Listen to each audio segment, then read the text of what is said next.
بچوں کی تربیت کے عنوان سے بات چیت ہو رہی تھی۔ جب بچے نوجوان ہو جاتے ہیں تو یہ زندگی کے ایک نئے مرحلے میں داخل ہوتے ہیں۔ ان کی اپنی سوچیں ہوتی ہیں، احساسات ہوتے ہیں، اپنے جذبات ہوتے ہیں۔ جس طرح ان کو کھانا پینا سونا اس کی ضرورت محسوس ہوتی ہے، اس طرح ان کو اپنی جنسی ضروریات کو پورا کرنے کی بھی ضرورت محسوس ہوتی ہے۔ شریعت و سنت نے اس کا بہترین حل یہ بتایا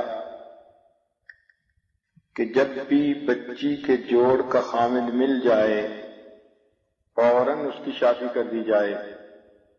ہمارے مشائخ اس بارے میں اتنی احتیاط کرتے تھے کہ جیسے ہی انہیں پتہ چلتا کہ بچی گھر میں جوان ہو گئی تو ایک سے دوسرا مہینہ اپنے گھر میں نہیں آنے دیتے تھے، اس کی رخصتی کر کے فریضہ ادا کر دیتے تھے۔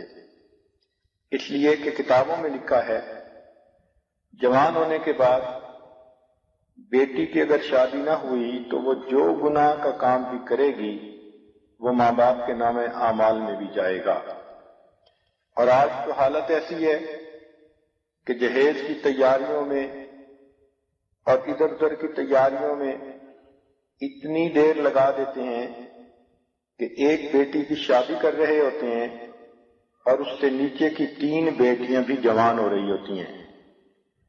اب ایسی صورت میں کہ جب بچی جوان ہو گئی اور اس کو 10-15 سال پھر ماں باپ کے گھر میں رہنا پڑا تو اس دوران تو پھر وہی گناہ سے بچے گی جو یا تو غبیہ ہوگی یا پھر اللہ کی ولیہ ہوگی۔ غبیہ کہتے ہیں کہ جس کا دماغ کام نہ کرتا ہو، پاگل سی ہو، اور ولیہ کہتے ہیں کہ پھر جس کے سینے کو اللہ نے ولایت کے نور سے روشن کر دیا ہو۔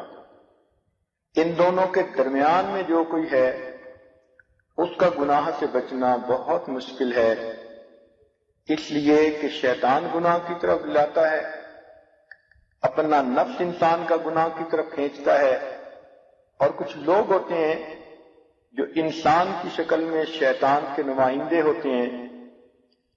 وہ اپنے کلاس فیلوز ہوں، اپنے قریب کے رشتہ دار ہوں یا اجنبی غیر محرم ہوں، وہ بھی گناہ کی طرف دعوت دیتے ہیں۔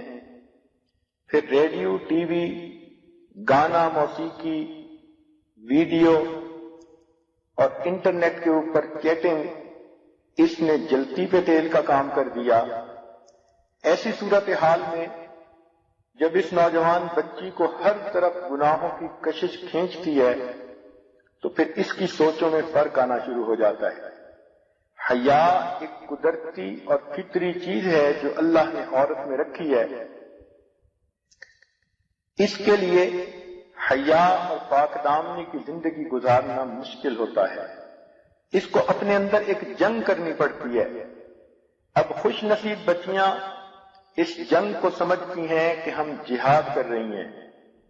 مرد دشمن کے سامنے میدان جنگ میں جا کر جہاد کرتے ہیں اور بچیاں اپنے گھروں میں رہتے ہوئے اپنے نفس کے ساتھ جہاد کر رہی ہوتی ہیں۔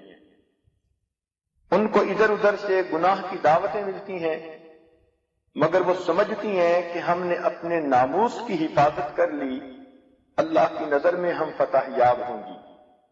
جس طرح مجاہد اگر جنگ میں فتح پائے تو غازی بنتا ہے، اسی طرح اگر بچی اپنے عزت و ناموس کی حفاظت کر گئی تو وہ اللہ کی نظر میں غازیہ ہوگی۔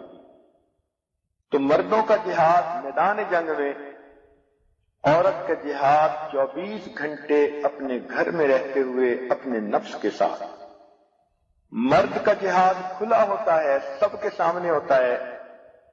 نوجوان بچی کا جہاد چھپا ہوا ہوتا ہے، وہ کسی کو بتا بھی نہیں سکتی، کسی کو اپنے دل کے راز کھول بھی نہیں سکتی کہ کہاں کہاں سے شیطان اس پہ حملے کرتا ہے، نفس کہاں کہاں اس کو جال میں پھنسانے کی کوشش کرتا ہے۔ بس وہ اپنے رب کو کے سامنے فریاد کر سکتی ہے اور اپنے آپ کے ساتھ یہ جہاد کر سکتی ہے تاکہ وہ اس میں کامیاب ہو جائے۔ یہ بات ذہن میں رکھنا، عورت کی ہر غلطی معاف ہو جایا کرتی ہے لیکن کردار کی غلطی کبھی معاف نہیں ہوا کرتی۔